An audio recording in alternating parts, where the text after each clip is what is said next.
Companies, just like civilizations, rise and fall. Jim Collins wrote the preface to this book sitting on a United flight overlooking the Manhattan skyline as the world economy crashed in 2008. He marveled at how Bear Stearns went from number 158 on the Fortune 500 to gone over the course of one weekend.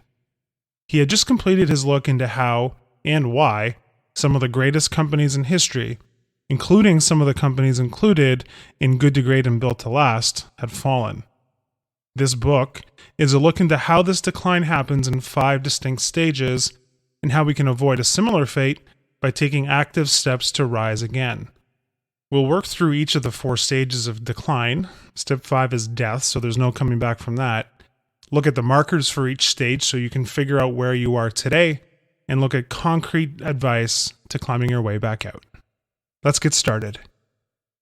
Stage 1. Hubris born of success. Success masks a lot of problems and is often the start of the decline.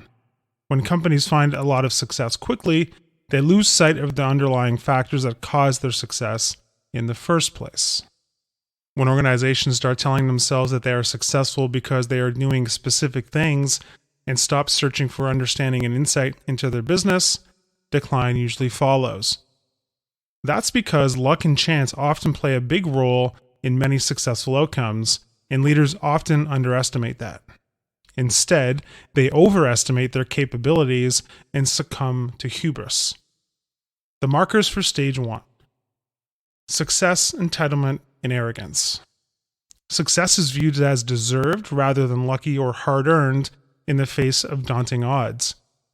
People believing that they will continue to be successful no matter what the company decides to do or not do.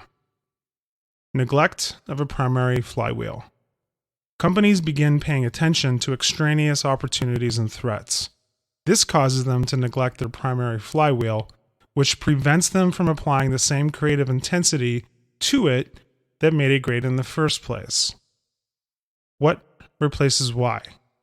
The rhetoric of success replaces understanding and insight. Decline in learning orientation. Leaders lose their learning orientation that caused them to be successful in the first place. Truly great leaders and organizations never stop learning. Discounting the role of luck. Most success is far more complex than people understand, causing them to think that whatever they did caused the outcome.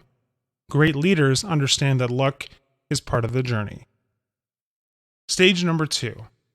Undisciplined pursuit of more. The jump from stage 1 to stage 2 is almost seamless. In this stage, leaders start mindlessly doing more and more of what they wrongly attribute to their success.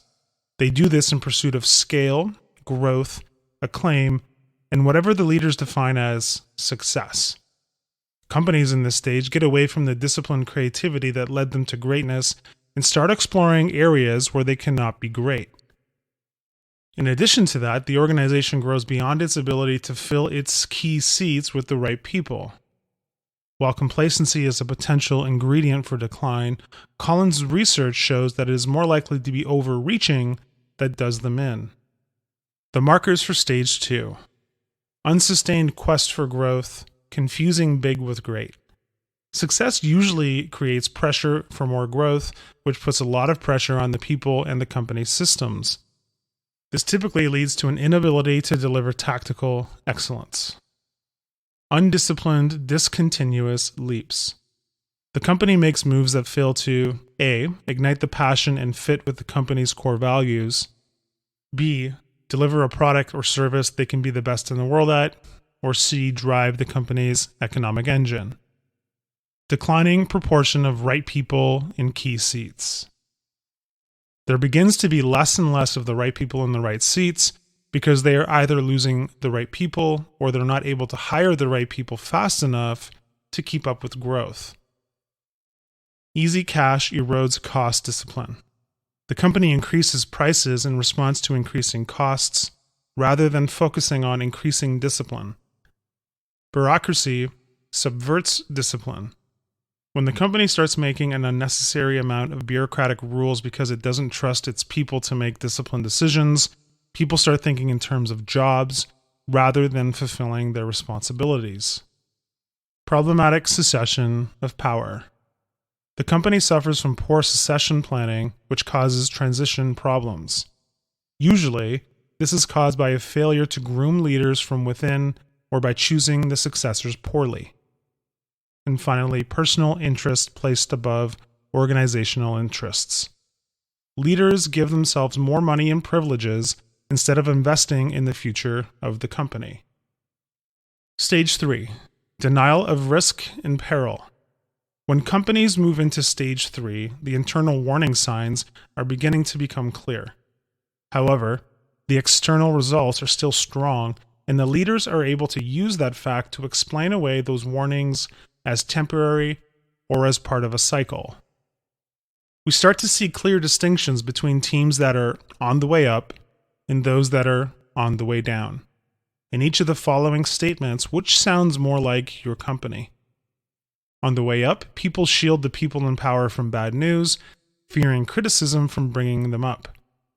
On the way up, people bring up unpleasant facts knowing they won't be criticized.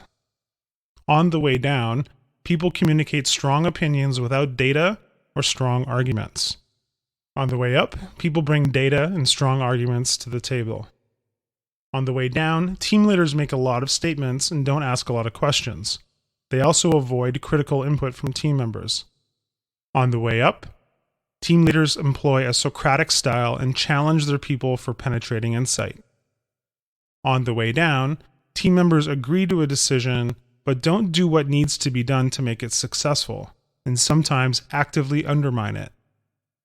On the way up, team members get behind a decision and execute to the best of their ability, even when they disagreed with it. On the way down, team members seek as much credit as possible for themselves, but people don't like or trust them. On the way up, team members share credit for success and people like and trust each other. On the way down, people argue to look smart instead of arguing to find the best answers. On the way up, people debate for the sake of the outcome, not for personal standing within the group. On the way down, people conduct autopsies to place blame. On the way up, people conduct autopsies to learn from experience. On the way down, people fail to deliver results and place blame elsewhere. On the way up, people deliver results and when they don't, accept 100% responsibility for their failures. The markers for Stage 3. Amplify the positive, discount the negative. There is a tendency to explain away negative data rather than deal with it. Big bets and bold goals without empirical validation. Leaders set huge goals that aren't based on experience or that fly in the face of the facts. Incurring huge downside risk based on ambiguous data. In situations where the risk of making a mistake is disastrous, leaders take on the positive view without clear data. Erosion of healthy team dynamics. There is less and less quality dialogue and debate. Instead, dictatorial management takes over. Externalizing blame. Leaders point to external factors for any failures. Obsessive reorganizations. The organization chronically reorganizes, causing people to be preoccupied with internal politics, which is kind of like cleaning house as a distraction to dealing with an issue. And finally, imperious detachment. Leaders become detached and focus more on symbols and perks than dealing with the business. Stage number 4, grasping for salvation. This stage is the final opportunity to turn things around. The unadvised risks taken in Stage 3 are taking their toll, and companies in Stage 4 either search for quick salvation or start getting back to the disciplines that brought them to greatness in the first place. There is a lot of confusion and cynicism around what the company stands for. The core values and purpose no longer have any real meaning, and people show up to get a paycheck. There are behaviors that perpetuate Stage 4, and there are behaviors that can reverse the downward spiral. Let's look at them. Perpetuate. Move forward with more unproven strategies with a lot of hype and hope. Reverse.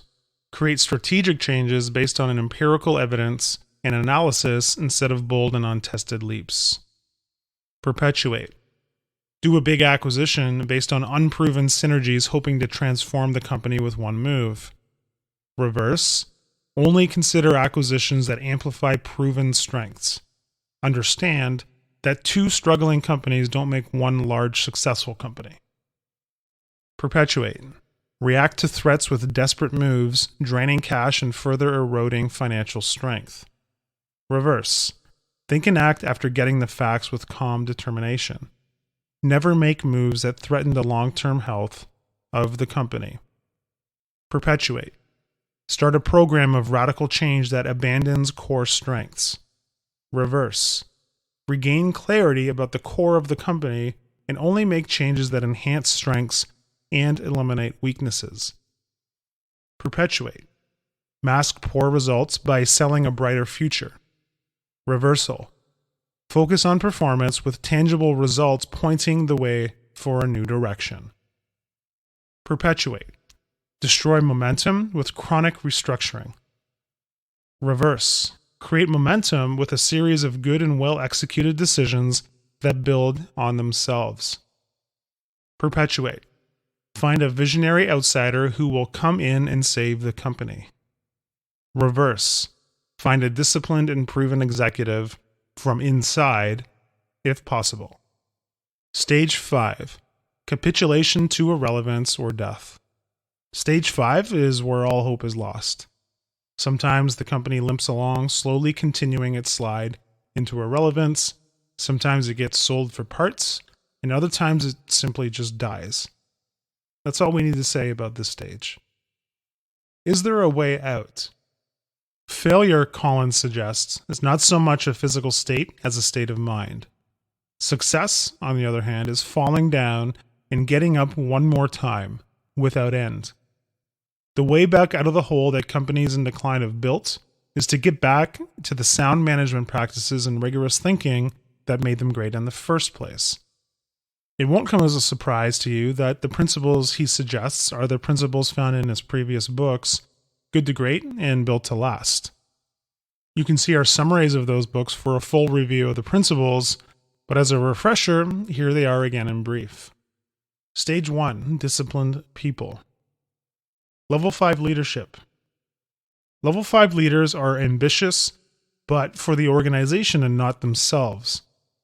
They have the resolve to do whatever it takes to make that ambition a reality and have a paradoxical blend of personal humility and professional will. First who, then what?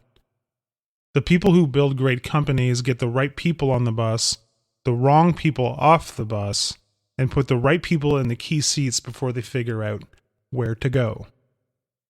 Stage 2, Disciplined Thought. Confront the brutal facts. The Stockdale Paradox. Keep unwavering faith that you can and will finally succeed, regardless of the difficulties. At the same time, have the discipline to confront the most brutal facts of the current reality. The hedgehog concept. There are 3 intersecting circles, including A, what you can be best in the world at, B, what you are deeply passionate about, and C, what best drives your economic engine, which is usually profit per X. Great companies make decisions consistent with those 3 things. Stage 3, Disciplined Action. Culture of discipline. The combination of disciplined people who engage in disciplined thought and take disciplined action. The flywheel.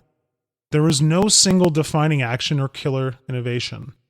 Instead, the process is like pushing a giant flywheel, slowly building momentum turn by turn. Stage 4. Building greatness to last. Clock building, not time telling. Great companies succeed through multiple generations of leaders and build mechanisms to create progress that don't depend on any particular set of people. Preserve the core, stimulate progress. They have a timeless set of core values and purpose. On the other hand, they continuously adapt their operating strategies and cultural practices to a changing world. So there you have it. The 5 stages of decline in any organization and how you can start climbing your way out. Hi, I'm Rhonda, and this is an exclusive audiobook video recorded for the Audiobook Master channel. Enjoy your audiobook and have fun learning. Don't forget to subscribe and hit the notification button so you'll get updated on our next upload. If you liked the video, give us a thumbs up and say your thoughts about the book we just covered. Do you want to listen to a summary or review of a book that we haven't covered in the past? Say it in the comments below or send us a message. Don't forget to check our other uploads. Enjoy listening!